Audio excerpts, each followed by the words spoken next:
call this presentation A Tooth Has Four Parts because basically that's all a tooth has, and you already know three of the four parts. So let's get started. Enamel is the hardest substance in the body, but it's just a shell. And underneath it, what makes up most of a tooth is a substance we call dentin. Dentin is harder than bone, but softer than enamel. And the important thing about dentin is that bacteria can use it as a food source. Therefore, tooth decay is when bacteria hit dentin and they start to take out a tooth. At that point, you need to see a dentist. Third part of a tooth is the pulp. There's a pulp chamber, pulp canal inside every tooth, and in there you have nerve fibers and blood vessels. And if that thing fires off, you have the classic toothache. It's painful to hot, to cold. It throbs. It may be tender to touch. We need to be able to differentiate this kind of pain from gum pain, which is low grade. People can manage it for years. A little bit of swelling, a little bit of bleeding. They don't think it's a big problem. As we go forward together in treatment, we have to be able to know what kind of pain might you be having. Is it a tooth that's causing you problems, or is it the gums? But it's the fourth part of a tooth that people outside of dentistry have never heard of before, and it makes total sense why. Number one, it's under the gums, they never see it. Number two, if they extract the tooth, they don't see it because it's microscopic. It's a layer of cells that surrounds the root over the dentin in all directions, and it's given the name cementum. So let's focus on that word cementum. It cements, it holds. It's like a little bit of super glue surrounding that tooth. And what it's attaching are little fibers. These fibers project out in all directions, attaching that tooth to the bone and to the gums that comes up, curls over, and attaches to the tooth, ideally between where the enamel comes down and meets the cementum. And when it curls over, it forms a little pocket. And we can measure from the top of the gums to the base of that little pocket attachment, and in health, that should be between 1 to 3 millimeters. The fibers are given the name periodontal fibers, and the reason we call them that is because peri in Greek means around, like perimeter, periscope. Odont, root word for dentist, root word for tooth. Periodontal are the things around a tooth that attach it to the rest of the body, and the four parts of that are cementum, fibers, bone, and gums. Anything that affects any of that or all of that could mean the loss of a tooth, even though the tooth is perfectly fine. So, gingivitis. What is gingivitis? We hear about this in TV and newspapers. Gingivitis is inflammation of the gums only. What do I mean? I mean it doesn't affect the cementum, doesn't affect the fibers, and it doesn't affect the bone. It's a surface issue. The gums swell, and it's a reaction to the cause of it, which is plaque. You read about it in newspapers and magazines. What do we mean by plaque? What is plaque? Plaque is not something you see. It is living bacteria that have in common the ability to colonize and stick to a hard surface like a tooth. And the difference between even a bacteria or many bacteria and plaque is that plaque is a thickening of the bacteria. It thickens to the point where the body recognizes it as a threat. It's emitting chemicals and toxins and things that the body then picks up and says, this isn't good, and so it mounts a defense. That defense is what we call inflammation. Inflammation is when the blood vessels open up and pour more blood into the area. The gums swell. They turn red. They become tender. They bleed easily. Inside the blood vessels come white blood cells and antibodies. These are things to fight off bacteria. The problem is that the plaque reforms all the time, and the body can only do so much when it comes to inflammation. Now that is the very same tooth, only now let's say we see plaque on cementum. We see fibers are missing and bone is shrinking away, and the pockets are no longer in the 1 to 3 millimeter category. They are 4 millimeters and greater. When all of this is going on, I simply call this periodontal disease. Now this isn't just an academic determinant. something that we just like to define things. This actually determines how people are managed in dental offices. We basically have two groups of adults in a dental office: people who've never had periodontal disease and people who have. If you ever have had periodontal disease, or we give you a diagnosis of periodontal disease, you are a periodontal patient for life, because you can break down in ways that other people have not demonstrated they can break down.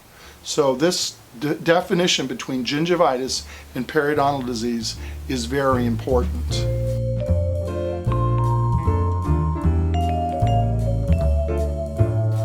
All right, so if we now take that first diagram, that first picture of the tooth, 1 to 3 millimeters, put it beside the one that's 4 and greater, we can now draw a line across the top of the gums that I call the toothbrush flossing line.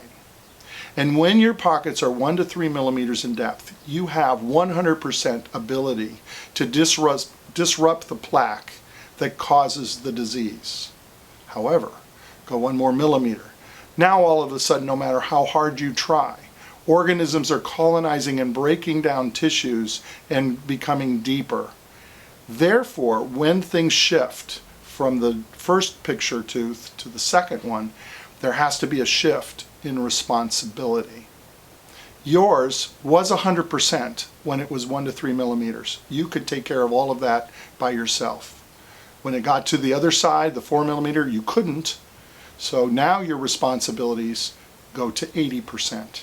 And under 80%, you get 2 jobs. And I'll take on the 20% along with all of my colleagues in dentistry. And we have 2 jobs, which we'll talk about in a moment. Your first job is plaque control on a daily basis. This is just my term for everything you do on a daily basis, whether it's in your mouth or how you take care of your body, whether or not you smoke, whether or not you're managing diabetes. All of those things that you would do on a daily basis are what I put under plaque control, what you do every day. But I've had some very smart people stop me right there and say, wait just a second. Didn't you just say that I can't reach the 4 millimeter pocket? How can plaque control help me with something I cannot reach? And the answer is, it takes time for individual bacteria to grow and thicken into something we call plaque. And that time, if you're effective at plaque control, you can slow down that repopulation. You just can't eliminate it forever. And now let me say it in the other way. Reverse this. If someone has no plaque control at all, pockets will reinfect within 2 weeks. Consequently, I have no control of this at all because I don't see people on a 2-week interval, and you don't want to see me that often either. Therefore, plaque control has to be done by you. So that means if plaque control is yours, but that only takes care of 80%, you have to go somewhere to get the 20%. That's your second job. And I call it appointment management. This is the acknowledgement that you drive your teeth and gums around with you. No one chases you down. You have to know, where am I going and why am I going there? To explain that, I have a diagram over to the right on this paper.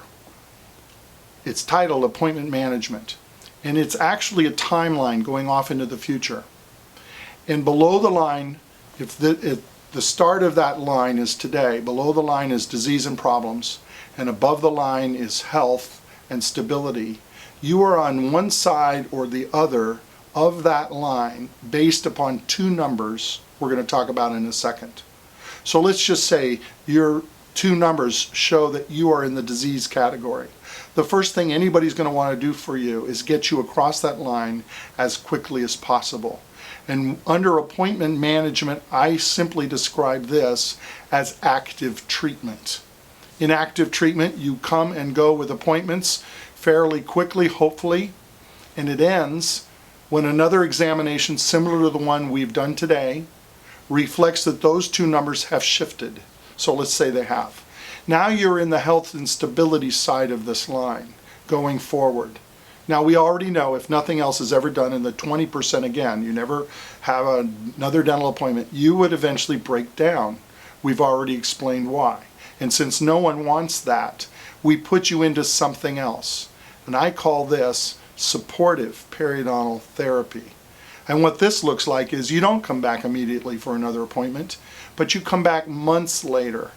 And when you come back, somebody's going to do an exam and record numbers and find those two numbers. And they're going to institute whatever necessary treatments necessary for that day to keep you on that side of the line. And if you've dropped below the line, then we're going to talk about how to get you back across quickly again. Everything we can do that keeps you on that side of the line is healthier for you and, frankly, less expensive. But you are the appointment manager, not me. So let me make this simple for you. You have really 3 intervals of appointments that you can choose. Number 1, you can come in at 3 months. You can come in at 4 months. Or you can come in at 6 months. After 6 months, I draw a hard line. And the reason for that is, go back to the person with gingivitis. Think about what dentists tell patients they ought to do when they're totally healthy. They say, hey, come every year for an examination and have your teeth cleaned twice a year. These people have never had periodontal disease. Why would anybody be recommending that somebody who has had a history of periodontal disease come at a frequency longer than 6 months? They wouldn't. We don't. Okay.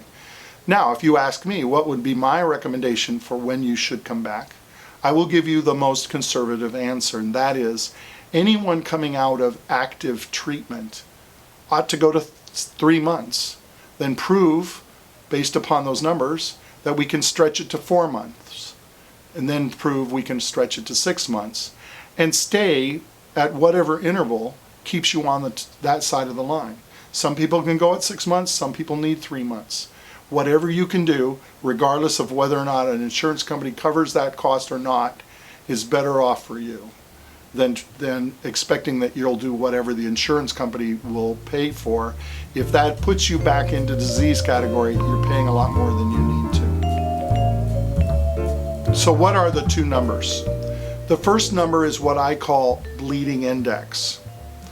The bleeding index should be 20% or less. The reason this is important is because it's a reflection of your body's immune system. In other words, if more than 20% of your pockets are bleeding, then your body is putting out too many white blood cells, too many antibodies, and it maxes out. Consequently, that person has a greater risk for breakdown. So we want to see that your bleeding index is under 20%. The second number is what I call advanced sites. An advanced site is 6 millimeters or greater, and we don't want any of them. And the reason this is important is because as pockets get deeper, the type of bacteria within the plaque change. The bacteria living in the plaque at the surface are breathing the air you breathe, and they're eating the food you eat. The bacteria that are at the base of the pocket at 6 millimeters and greater are metabolizing your tissues, and they're killing and eating other organisms. They're not anywhere near oxygen. They become a more aggressive type of bacteria, a more pure infection. Consequently, they can break down faster than any other kinds of organisms. We want to keep pockets shallow, less than 6 millimeters, in order to maintain somebody at a 3-month interval effectively and confidently. Consequently, if you're in supportive care and you have a 6 millimeter pocket, what I'm saying is that if you're on a 3-month interval, we aren't really sure we're going to be able to sustain that indefinitely. 5 millimeter pockets do pretty well. So that's the difference. So now, what are my 2 jobs? Well, the first one is check your plaque control. Essentially, I'm keeping records, and then we're using the computers and the memory of computers to go back and find where are the subtle changes that are occurring at these intervals of care, and then instituting the care there. If your pockets are 1 to 3 millimeters, we may have a discussion about how you can do plaque control better. If their pockets are 4 millimeters and more, it goes to my second job, and my second job, I simply say I treat disease. And what I'm trying to do to treat disease is to make pockets smaller. Because if I can alter the pocket depth, make it smaller, I can improve the effectiveness of your plaque control. Because you're going to clean more of the surface. You'll have the ability to clean more of the surface. And so just remember, everything I do is based upon what you do on a daily basis and your interval of appointment management. Thanks a lot.